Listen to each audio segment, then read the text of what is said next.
నమస్కారం అందరికీ, welcome to my channel home maker duties. నా స్టైల్లో గ్యారెలు ఎలా తయారు చేసుకోవాలో చూద్దాం. ఫస్ట్ 5 రకాల పప్పులను తీసుకోవాలి. ఎర్రపప్పు, పెసరపప్పు, శనగపప్పు, మినప్పప్పు, బొబ్బరిపప్పు. వీటన్నిటిని 1 అవర్ పాటు నానబెట్టుకోవాలి. నానబెట్టుకున్నాక అందులో పచ్చిమిర్చి, ఎల్లిగడ్డ, ఉల్లిగడ్డ, జీలకర్ర, ఉప్పు ఇవన్నిటిని వేసుకొని మిక్సీ పట్టుకోవాలి.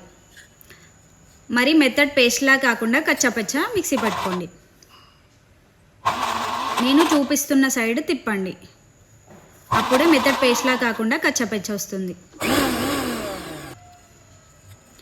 అందులో కరివేపాకు, కొత్తిమీర వేసి మంచిగా కలుపుకోవాలి. అంతే, ఆయిల్లో ఫ్రై చేసుకోవడమే.